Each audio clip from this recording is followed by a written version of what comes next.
کہ اپنے صدر جو تھے یہ آپ کو بہت پہلے اپنا مائنڈ بتا چکے تھے، ان کا بھی خیال تھا کہ شاید اکتوبر میں الیکشن ہوتے ہوئے نظر نہ آئے. ابھی جو پورا ہم معاملہ دیکھ رہے ہیں ہے تو عدالت کے سامنے ہی، لیکن آپ کو right now as we speak اکتوبر میں بھی الیکشن ہوتے دکھائی دے رہے؟ نہیں دے رہے تھے. اس کی وجہ یہ ہے ماریو کہ دیکھیں، ایک دفعہ جب آپ آئین سے باہر نکل جائیں گے، لیکن اکتوبر میں الیکشن کا مطلب یہ ہے کہ اس حکومت نے اگست کے سیکنڈ ویک میں یہ حکومت چلی جائے گی اور نگران حکومت آ جائے گی. اب 3 مہینے میں کون سی ایسا موضوع ہو جائے گا کہ ہماری معیشت بھی ٹھیک ہو جائے اور یہ جو حکومت ہے یہ اس کی پاپولیرٹی بھی ہو جائے اور اس کے بعد جو ہے یہ سیاسی طور پہ بھی مستحکم ہو جائے. کوئی ایسی قیامت تو ہوتی نظر نہیں آ رہی ہے. لہٰذا یہ اور ان کا یہ ہے ماننا ہے کہ جب تک ہم الیکشن نہیں جیتتے ہم نے الیکشن نہیں کرانے. اب جب آپ ایک دفعہ آرٹیکل 224 سے باہر ہو جائیں گے تو آپ اس کے بعد تو آپ باہر ہو گئے.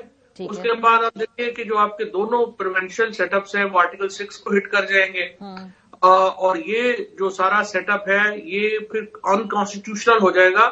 تو مارشل لاز میں پھر کیا ہوتا ہے کہ جو مارشل لا ایڈمنسٹریٹر ہوتا ہے وہ شیر کے اوپر سوار ہوتا ہے. اس کو پتا ہوتا ہے کہ اگر میں اس شیر سے اتر گیا تو پھر تو میرے لیے سزا ہی سزا ہے. سو وہ پھر اس کو پرولونگ کرنے کی ایفرٹس میں اور اس میں شروع ہو جاتا ہے.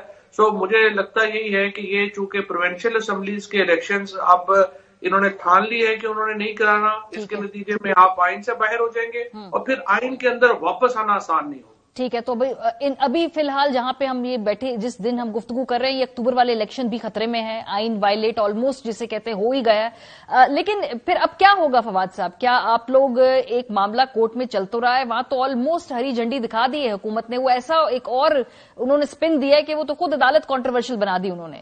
سو اب آپ کیا سڑکوں پہ آئیں گے، اسٹریٹ موومنٹ چلائیں گے، یا اس کے آگے آپشن کیا ہے آپ کے پاس؟ بیکاز اپنے سارے ایونیو تو آلموسٹ آپ نے ایگزاسٹ کر لی، یہ عدالت والا بھی ہے، دیکھتے ہیں اس سے کیا آؤٹ کم نظر آتا ہے. دیکھیں نا، آپ نے پالیٹکس جب آپ پولیٹیکل پارٹی ہیں آپ کیا کریں گے؟ آپ آئین کے اندر رہ کے ہی اپنے سارے جو پتے ہیں وہ کھیلیں گے نا. ہم کو ملیٹنٹ پارٹی تو نہیں ہے، یا یہ تو نہیں ہے کہ ہم نے کوئی یلغار کر دینی ہے یا حملہ کر دینا ہے، ہمارے پاس صلاحیت ہی نہیں ہے. اور ایک وفاقی پارٹی کی حیثیت سے ہم تو آئین کے مطابق ہی سٹیپس لے سکتے ہیں جو اب تک ہم نے لیے ہیں.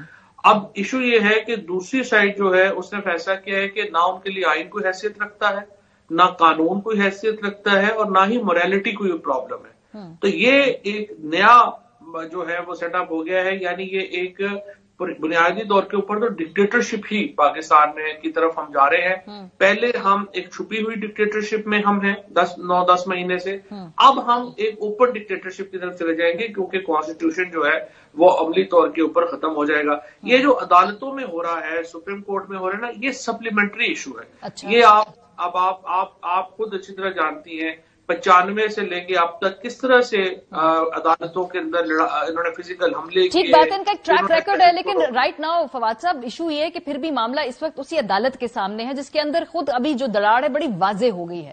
سو آپ کے لیے تو ایک اور کرائسس یہ بھی ہے کہ آپ کی جماعت کو اور پورے جو آئین کے تحفظ کے لیے جو پہلے آپ سپریم کورٹ کی طرف دیکھتے تھے وہاں پر بھی ایک کرائسس ہے جو اس وقت کھڑا ہے. سو آپ ایکسپیکٹ کر رہے تھے کہ آج یہ بینچ بھی ٹوٹ جائے گا؟ پہلے 9 ممبران کا، پھر 5 کا، پھر یہ بڑا تگڑا کوئی معاملہ ہے کہ بینچ بار بار ٹوٹ رہے ہیں، بوجھ نہیں سنبھال پا رہے اتنے بڑے ایشو کا. نہیں دیکھو، کرائسس صرف ہمارے لیے نہیں ہے، یہ کرائسس تو جو ہے اے آر وائی کے لیے بھی اتنا ہی بڑا ہے، یہ پاکستان کے ہر شہری کے لیے اتنا ہی بڑا ہے.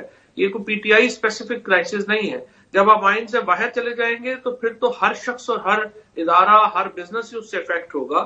اور آپ دیکھ ہی رہے ہیں کہ اے آر وائی کے ساتھ کیا ہو رہا ہے، کس طرح سے آپ کو فون آ جاتے ہیں، منع کیا جاتا ہے آپ نے فلانی چیز چلانی ہے، فلانی نہیں چلانی. تو آپ ایک فارمل ڈکٹیٹرشپ کی طرف تو بڑھ ہی رہے ہیں. اس میں ہم اکیلے نہیں ہیں، اس میں پاکستان کا ہر شہری. البتہ یہ ضرور ہے کہ ہیٹ کس کو کب کہاں زیادہ محسوس ہونا شروع ہوگی. ہم لوگ تو زیادہ کر رہے ہیں، میڈیا زیادہ فیل کر رہا ہے، جو عام لوگ ہیں جن کا جو بزنسز ہیں وہ فیل کر رہے ہیں. اور اب آپ دیکھ رہی ہیں، مجھے جو اصل خوف ہے نا یہ سپریم کورٹ کا ایشو نہیں ہے، یہ تو ہے. مجھے پرابلم یہ ہے کہ ایک تو ہم نے کانسٹیٹیوشنل بریک ڈاؤن ہو گیا ہے، پولیٹیکل بریک ڈاؤن ہو گیا ہے، اور ہمارا اکنامک بریک ڈاؤن ہو گیا ہے. اب اگر یہ جو لاہور میں اسپیشلی جو ہو رہا ہے، جس طریقے سے ایتھنک ایک ایشو جو ہے اس کو کھڑا کیا ہے حکومت نے، کیونکہ ان کا کوئی ایڈمنسٹریٹو تجربہ نہیں تھا. اگر ہم ایک خدا نخواستہ کوئی بھی ایتھنک